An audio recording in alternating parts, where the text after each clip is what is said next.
Lead کرتے تھے، رئیس العلماء کے سب سے بڑے عالم تھے، اور ابھی تک یہودی تھے۔ جب سوال کرنے مسجد نبوی میں آئے، آقا کریم صلی اللہ علیہ وسلم سے سوال کرنا چاہا تو حضور صحابہ کو واضح ارشاد فرما رہے تھے۔ انہوں نے حضور کا چہرہ دیکھا اور دیکھتے ہی رہے، سبحان اللہ، اور ایسا دیکھا کہ دیکھتے دیکھتے ہی دل کی گندگی اتر گئی، اور دل جو اجالوں کا، جو پہلے اجالوں سے دور تھا اور اندھیروں کا مرکز تھا، اب وہ دل نور کا مرکز بن گیا۔ حضور نے بات مکمل کی تو کہا عبداللہ بن سلام تم کہاں؟ عرض کی حضور کلمہ پڑھ کے مسلمان ہونے آیا۔ رخ جیسے آئینے میں مصور سجا ہوا، ماتھے کی ہر لکیر پہ قرآن سجا ہوا، حضور کے چہرے کو دیکھا مسلمان ہو گئے۔ ادھر ان کی قوم کو پتا چلا، دوڑے دوڑے آئے، عبداللہ ہمیں پتا چلا ہے تو نے اسلام قبول کر لیا، تو نے یہودیت کی ناک کو رون کے رکھ دیا، اور کوئی سوال بھی نہیں کیا، سوال کیے بغیر ہی مسلمان ہو گیا۔ تو عبداللہ بن سلام کہتے ہیں کہ میں نے جب اس چہرے کو دیکھا، خدا کی قسم میرے دل نے گواہی دی یہ چہرہ کسی جھوٹے کا ہو ہی نہیں سکتا۔ اب یہ اس وقت میرا موضوع نہیں ہے، خیر میں آگے کی طرف آتا ہوں۔ اسلام قبول کر لیا، اب نا یہودی مذہب میں، آج بھی یہودی مذہب میں ہوتا یہ ہے کہ جو یہودی لوگ ہیں یہ اونٹ کا گوشت نہیں کھاتے، یہودی لوگ اونٹنی کا دودھ نہیں پیتے، یہودی مذہب میں جائز نہیں ہے، اور یہودی لوگ ہفتے کے دن کی چھٹی کرتے ہیں، وہ ہفتے کے دن کام نہیں کرتے۔ یہودی عیسائیوں میں اتوار کی ہے، مسلمانوں میں جمعے کی ہے، جو کہ اب ہمارے آپ کو پتہ ہے جو حالات ہوتے ہیں۔ خیر، تو یہودی لوگ جو ہے وہ ہفتے کے دن کی تعظیم کرتے ہیں، وہ ہفتے کے دن کام پہ نہیں جاتے۔ اب ہوا یہ انہوں نے کلمہ پڑھ لیا، ان کے ساتھ کوئی 5-10 دیگر افراد تھے، انہوں نے بھی کلمہ پڑھ لیا، وہ سارے مسلمان ہو گئے۔ اور جب مسلمان ہو گئے تو اسلام لانے کے بعد یہ کہنے لگے، آپس میں سوچنے لگے کہ اسلام نے یہ تھوڑی کہا ہے کہ ہم اونٹ کا گوشت کھائیں، اسلام نے فرض تو نہیں کیا۔ ہم میں سے کتنے لوگ ہوں گے جنہوں نے اس اونٹ کا گوشت آج تک نہیں کھایا؟ اسلام نے یہ تھوڑی کہا ہے کہ تم ضرور اونٹنی کا دودھ پیو، تو ہم نہیں پیتے۔ اسلام نے کب کہا ہے کہ تم ہفتے کے دن کام پر جاؤ؟ ہم نہیں جاتے، کون سا ضروری ہے؟ اتنا عرصہ وہ یہودیت میں رہے تو وہ جو تعلیمات تھی، وہ اثرات تھی، ان کے تقاضوں کے مطابق انہوں نے کیا کیا؟ مسلمان ہونے کے بعد بھی اونٹوں کا گوشت نہیں کھایا، مسلمان ہونے کے بعد بھی اونٹنی کا دودھ نہیں پیا، مسلمان ہونے کے بعد بھی وہ ہفتے کے دن کام پہ نہیں جا رہے تھے۔ کیوں؟ اس لیے وہ کہنے لگے کہ یہودیت میں تعظیم تھی تو چلو ہم کر لیتے ہیں، اتنا عرصہ جو اس دین میں رہے۔ وہ ایسا کر رہے تھے کہ اللہ تعالیٰ نے قرآن بھیج دیا، اور جبریل بھی یہ پیغام لے کے آئے، یا ایھا الذین آمنوا ادخلوا فی السلم کافہ، اے میرے حبیب ان سے کہہ دیجئے جب اسلام میں داخل ہوئے ہو تو پھر پورے داخل ہو جاؤ، جب اسلام میں داخل ہوئے ہو تو پھر پورے داخل ہو جاؤ۔ یہ آدھا تیتر اور آدھا بٹیر، فرمایا یہ اسلام کا مزاج نہیں ہے۔ میرا آپ سے سوال ہے، ذرا سوچیے اور غور کیجئے، جو اسلام یہودیت کے دین کی وجہ سے اپنے ماننے والوں کو کہتا ہو کہ اونٹ کا گوشت کھانا فرض نہیں ہے لیکن تمہیں کھانا پڑے گا اس لیے کہ تم کسی اور دین کی وجہ سے تعظیم کر رہے ہو، جو اسلام یہ کہتا ہو کہ اونٹنی کا دودھ پینا یہ فرض اور ضروری نہیں ہے لیکن تمہیں پینا پڑے گا اس لیے کہ تم کسی اور دین کی وجہ سے اس پہ عمل کر رہے ہو، جو اسلام کہتا ہو ہفتے کے دن کام پہ جانا ضروری نہیں ہے لیکن تمہیں جانا پڑے گا اس لیے کہ تم کسی اور دین کی وجہ سے اس دن پر کام پہ نہیں جا رہے۔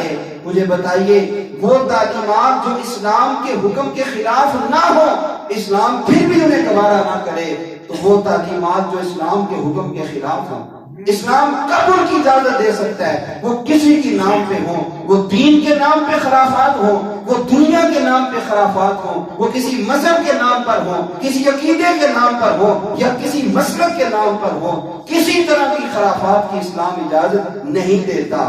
اب آپ آ جائیں پھر ذرا اپنے معاشرے کی رسموں پر، پھر آ جائیں وہ شام کلندر سے لے کر مہندی کی ڈھولک تک اور پھر بجتے ہوئے باجے اور ان دنوں پہ جن دنوں پہ رقص و سرور کی نوجوان بیٹیاں ماں باپ کے سامنے اپنے اپنے فن کا مظاہرہ کر رہی ہوتی ہیں، ان ساری رسوم اور سارے روایات پہ آ جائیں، اور آ جائیں پھر ویلنٹائن ڈے پر، اور آ جائیں پھر بسنت پر اور ہر اس بری رسم پر جہاں جانیں بھی جاتی ہیں، جہاں شرم و حیا کی چادریں اتار کر بیچ بازاروں میں پمال کر دی جاتی ہیں، ہر اس رسم پہ آئیں۔ میرا اسلام تو اتنا غیرت والا ہے کہ وہ حکم جو کسی اور مذہب کا ہے اور اسلام کی تعلیمات سے نہیں ٹکراتا، اسلام اس میں بھی نہیں چلنے دیتا، تو پھر جو حکم رب کے حکم کی دجیاں میں پھیر دے، جو کام اسلام کی تعلیمات کو پامال کر دے، مجھے بتائیے پھر اسلام اس کے جواز کا حکم کیسے دے سکتا ہے؟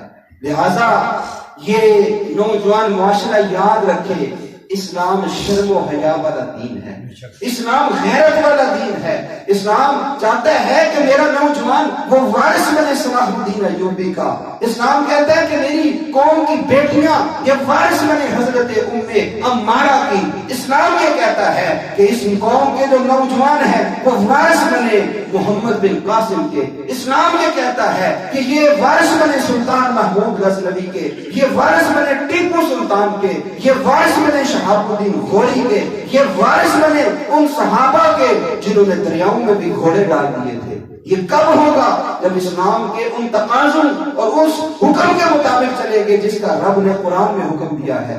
اور وہ عورتیں جو آج ناز کرتی ہیں، فخر کرتی ہیں، اور آپ دیکھیں دن بہ دن بے حیائی، فحاشی اتنی تیزی سے بڑھتی جا رہی ہے کہ عورتوں کا لباس کہاں سے کہاں تک پہنچ گیا۔ اور وہ عورتیں جو آج کھلے عام بازاروں میں پھرتی ہیں، ننگے سر ہیں اور لباس ایسے پہنا ہے کہ جیسے برہنہ ہے۔ میرے آقا کریم صلی اللہ علیہ وسلم فرماتے ہیں قیامت کے قریب کچھ عورتیں ایسی ہوں گی، ایسی عورتیں ہوں گی جو لباس پہن کے بھی ننگی ہوں گی۔ فرمایا وہ مائل کرنے والی ہوں گی، مائل ہونے والی ہوں گی۔ اونٹ جس طرح بختی اونٹ ہوتے ہیں، ان کی کوہان ہوتی ہے، اس طرح اکڑ اکڑ کے چلنے والی ہوں گی۔ فرمایا ایسی عورتیں جنت میں تو کیا داخل ہوں گی، ان کو جنت کی خوشبو بھی نہیں سنائی دے گی۔ وہ عورتیں جو لباس پہننے کے باوجود برہنہ ہوتی ہیں، ننگی ہوتی ہیں، فرمایا ایسی عورتوں کو جنت میں داخل کرنا تو درکنار، جنت کی خوشبو بھی نہیں پائیں گی۔ حالانکہ میرے حضور فرماتے ہیں جنت کی خوشبو 500 سال کی مسافت سے بھی محسوس ہو جاتی ہے۔ 500 سال کی مسافت سے جنت کی خوشبو محسوس ہو جاتی ہے۔ لیکن جو عورتیں اس طرح کا لباس پہن کے بے حیائی پھیلاتی ہیں، فرمایا ان کو جنت کی خوشبو بھی نہیں محسوس ہوگی، جنت کی خوشبو بھی انہیں محسوس نہیں ہوگی جو عورتیں ایسا کرتی ہیں۔ آپ اندازہ کیجئے کہ یہ اسلام کا مزاج ہے اور یہ اسلام کا حکم ہے۔ یہ بہن، بیٹی اور نوجوان سب کو غور کرنا چاہیے۔ حضرت اقبال نے کیا کہا تھا؟ کبھی یہ نوجوان مسلم تدبر بھی کیا تم نے، تھا وہ کیا گردوں جس کا تو ہے کہ ٹوٹا ہوا تارا۔ کتابیں اپنے آبا کی جو دیکھا ان کو یورپ میں تو دل ہوتا ہے سی پارا۔ یہ قوم، اس قوم کا نوجوان صرف اس میں مشغول ہوا اور اس قدر مشغول ہوا کہ یہ اپنے آبا و اجداد سب کو بھول گیا، اور وہ تمہاری کتابیں اٹھا کے آج ترقی کے زینے طے کر رہے ہیں۔ جب یہ یورپ سماعت آشنا بھی نہیں تھا، انہیں پتہ بھی کچھ نہیں تھا، تو مسلمان سائنسدان علم طب پہ سینکڑوں کتابیں لکھ چکے تھے، وہ ایجادات کے میدان میں مصروف تھے۔ لیکن آج میری قوم کا نوجوان ان کی رسمیں لے کر، ویلنٹائن ڈے والی رسم ہو یا کوئی بھی رسم ہو، وہ پارکوں میں، چوکوں میں اور کالجوں، یونیورسٹیز کے باہر تو نظر آئے گا، لیکن نہیں نظر آئے گا تو مسجد میں مصلی پہ نظر نہیں آئے گا، نہیں نظر آئے گا تو تہجد کے وقت اپنے رب کی بارگاہ میں روتا ہوا نظر نہیں آئے گا۔ ذرا تصور کر کے دیکھیے، حضور علیہ السلام کے زمانے میں بھی تو یہی جوان تھے، یہی بیٹے اور یہی بیٹیاں تھیں۔ جب غزوہ احد ہوا اور مسلمان بکھر کے، حالات بدل کے، کافر نیزے لے کے، بھالے لے کے، تیروں کی یلغار کرتے ہوئے حضور پہ حملہ کر رہے تھے کہ یہی موقع ہے حضور علیہ السلام کو شہید کرنے کا۔ صحابہ بکھر چکے تھے، پتہ نہیں چل رہا تھا۔ اس دن حضرت عمارہ ہاتھ میں تلوار لے کے،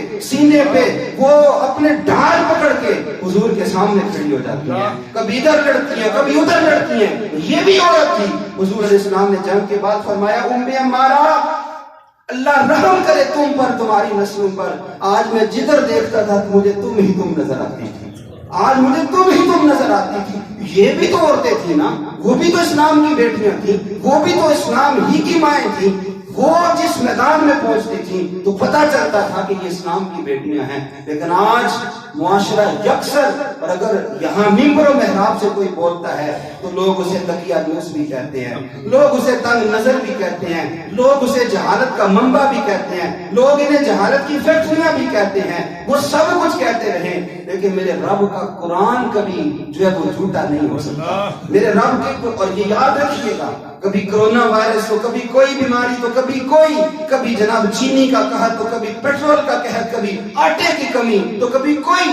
اللہ کا عذاب صرف یہ نہیں ہے کہ آسمان سے پتھر برسے، یہ قحط میں مبتلا ہو جانا، یہ چینی کا نہ ملنا، یہ بے ایمان حکمران مل جانا، لوگوں کی سسکیاں انہیں سنائی نہ دینا، یہ بھی اللہ کا عذاب ہے۔ اور میرے حضور فرماتے ہیں جب کسی قوم کے اندر فحاشی اور بے حیائی پھیل جاتی ہے، اللہ تعالیٰ انہیں ان بیماریوں میں مبتلا کر دیتا ہے جن کا نام نہ پہلو نے سنا ہوتا ہے نہ بعد والوں نے سنا ہوتا ہے۔ روز نئی بیماری، جناب ٹاک شوز کر لے، جو مرضی کر لے، یہ وجہ ہے وہ وجہ ہے، جو کچھ مرضی کر لے، جب تک رب کے حکم اور رب کے قرآن کے مطابق فیصلہ نہیں کریں گے خدا کبھی تبدیلی نہیں آ سکتی اور یہ معاشرہ نہیں بدل سکتا۔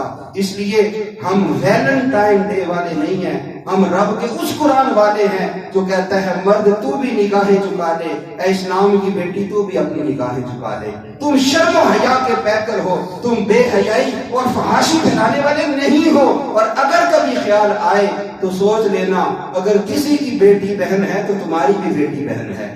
آج کسی کے بارے میں یہ سوچو گے تو کل کو مت سمجھنا کہ تم محفوظ رہو گے۔